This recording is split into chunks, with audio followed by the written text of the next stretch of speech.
In 3, 2, 1.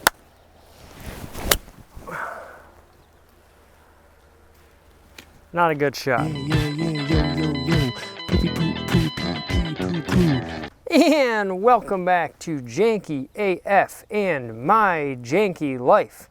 I'm gonna hit a golf shot here because I'm building a golf course.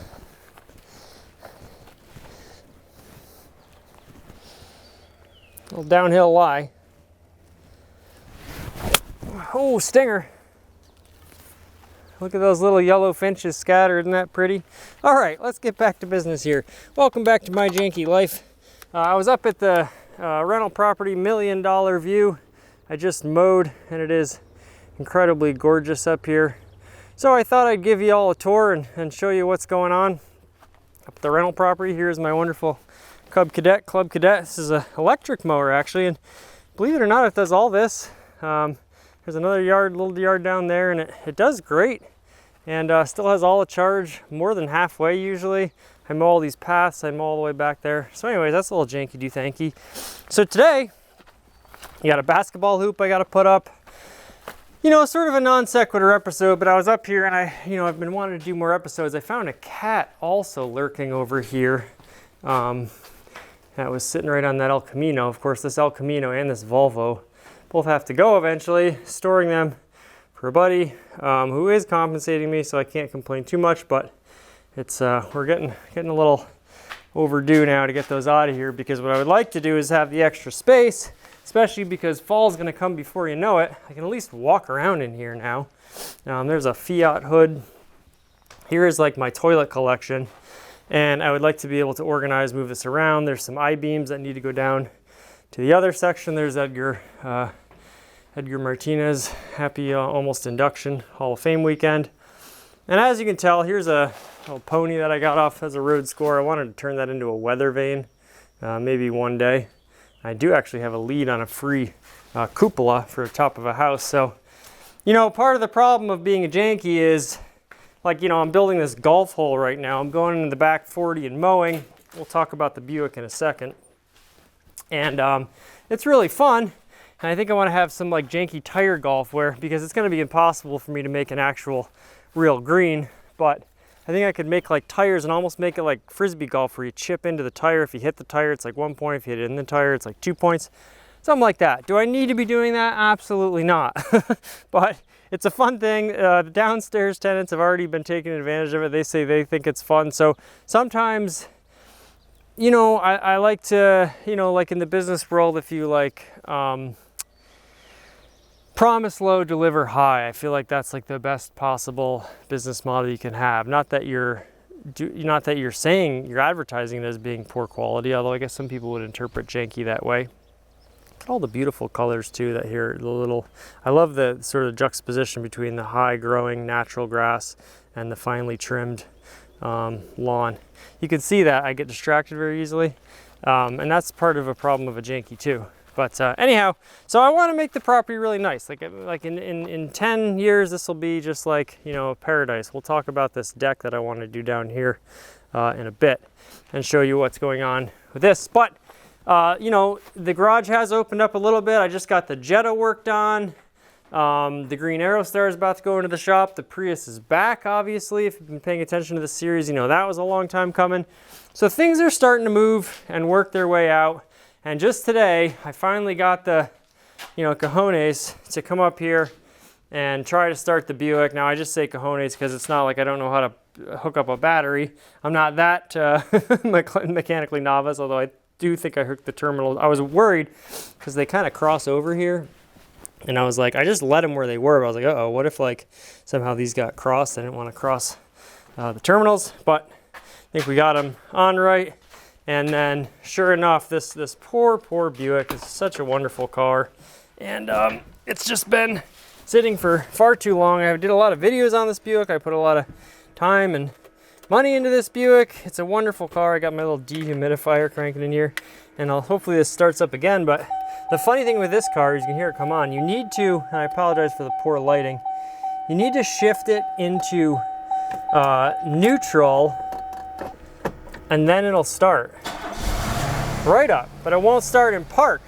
which is the darndest thing. Now I think there's something called a neutral safety switch, kind of like a lockout on an automatic transmission, I guess.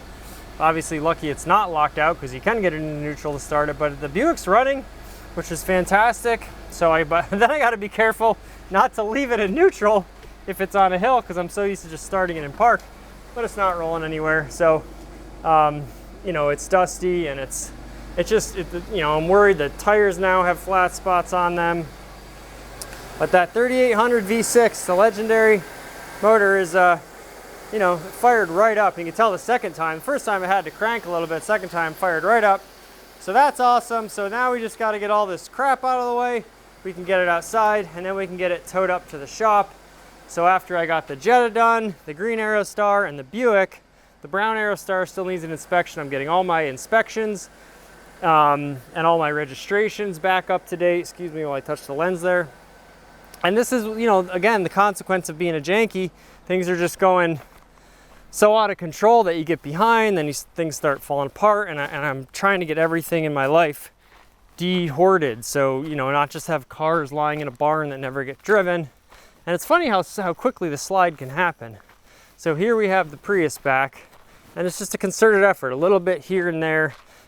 Stop acquiring stuff. Now that I still, you know, from time to time will acquire something, but this was a lovely bed that was in the downstairs. That my dear mother did a fantastic job sort of painting and leaving some natural and painting some of it. A really cool piece here. However, the downstairs tenant, previous downstairs tenant, also very, very nice. I've been extremely lucky with tenants, and I'd like to think that, you know, there's good karma there, and I try to go word of mouth and try to select good people who are nice. A lot of people that work in the healthcare industry, so I think that's important, you know.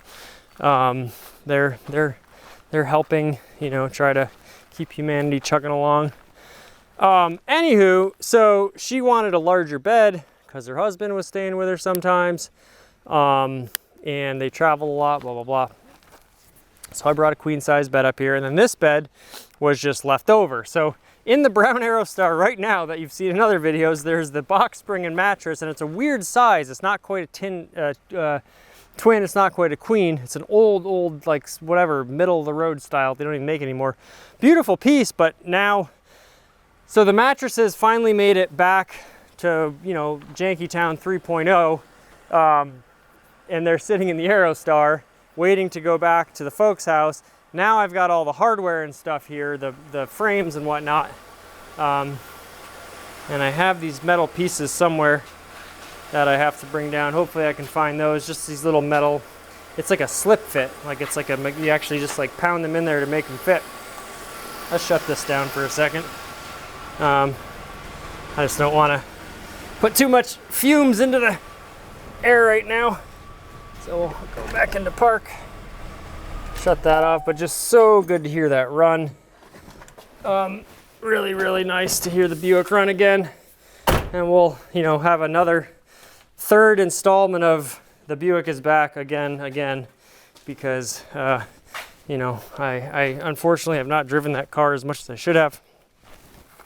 Anywho, so the bed, that's just one example of getting something out, getting something back to where it belongs, getting it set up, getting it out of the garage. And it's amazing how many trips and how much time it takes. Piece by piece, you slowly get everything to where it needs to be. And this organization process, we're in July now, so the year's more than halfway over.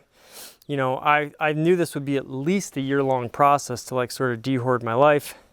And it is certainly shaping up to be as such. But we're doing it. You know, we've been really good at not accumulating more stuff. The Jetta, we got really lucky on, just a bushing in the transmission. So we can start to get that painted, get it out of here, get the Buick out of here. Now when I say get it out of here, and I've seen some people commenting, like, it's with a heavy heart. Like, I don't want to get rid of these things, but there's a financial, like, on one hand, I'm extremely privileged and extremely lucky. I mean, I have real estate, I have vehicles, I have amazing friends and family and relationships and sweetheart, all that. Like I have to constantly, you know, thank my lucky stars. And I do. I try to be very humble and not take anything for granted. However, we're also looking at some very real financial ramifications of sort of stretching myself. I am self-employed.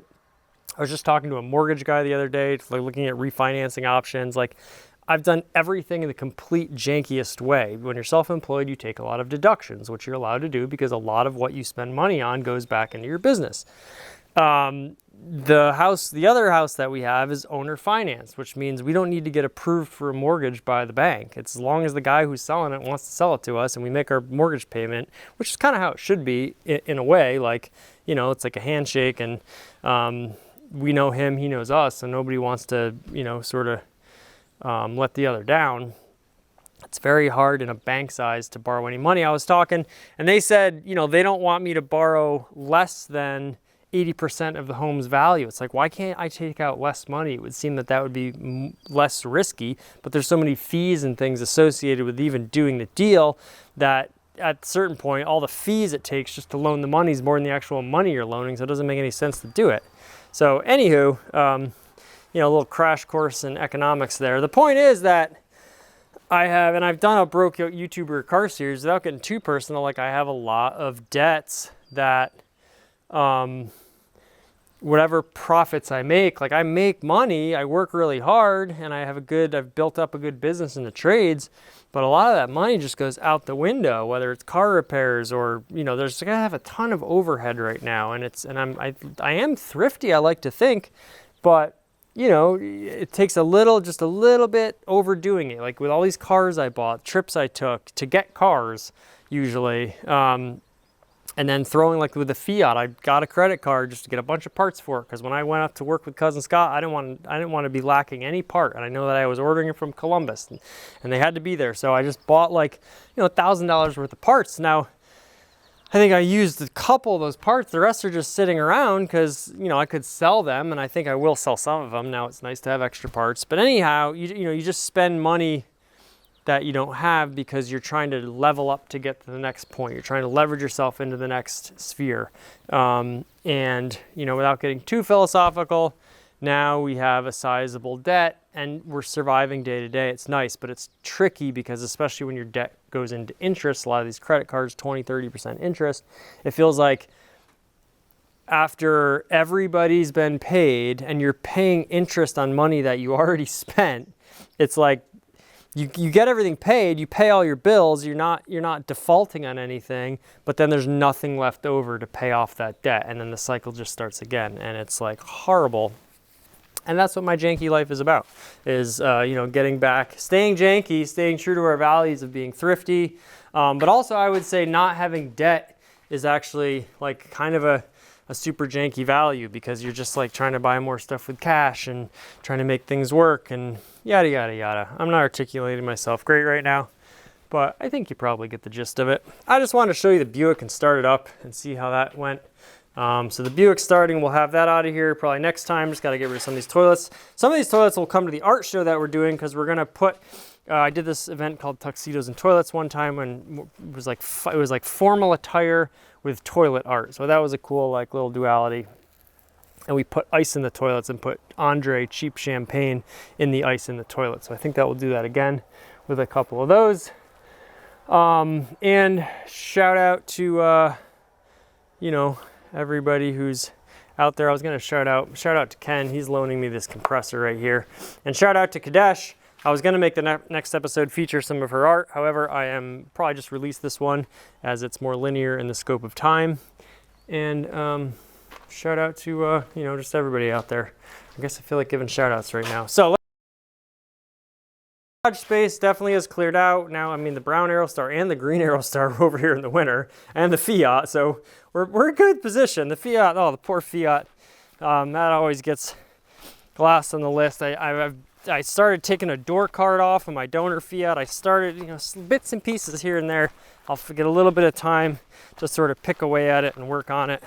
I don't know if that's going to make it out this summer, but, you know, we're doing what we can. Last thing, I'm going to try to put a deck on this. There was a porch on it, so we just have to like sort of, I have this nice like little kind of ledger footer thing here, and I think I can somehow figure out how to attach, just got to come out a little bit, some sort of header here, or maybe I'll just, you know, snip these off and put a but obviously you want to be able to span this gap somehow. I'm not a carpenter, obviously, I'm a painter. But I want to build a little deck here. I think it'll look really cool. Come out here, and then I have these cool road scores right here. These would be awesome planters, kind of the whole thing. I'm trying to make this like a modern look, you know, which is funny to do with a trailer. But, and then I want the pièce de résistance is, I want to be like an angle, like a diagonal line to kind of come out to here. And I think that little angle, just like freestanding, no like, no guardrail or anything. It'll just be a nice little step down, maybe put some stonework here. And I think that will be like sort of, we have this like lovely little awning. Shout out to the great Mike who gave me that. Fix the gutter, get the gutter situation resolved, and I have to put in this like little trim piece, which I can just take from Janky, little scraps of wood, and get that plugged up in there. It is spray foamed. So there you have it. There's the $1 million view. I love the sort of Sesame Street color scheme on it. We did the mowing, we got the Prius back. This episode's running long, as they always seem to do, because I'm not very good at being concise, but hopefully, you know, I haven't been putting out that many episodes very recently, but hopefully the length of it will make up for that, and you'll enjoy just a little bit extra janky. I mean, I really, this is nice with this wide angle lens, but even this on a beautiful day almost doesn't do it justice. So maybe we'll just listen to the birds for a second here.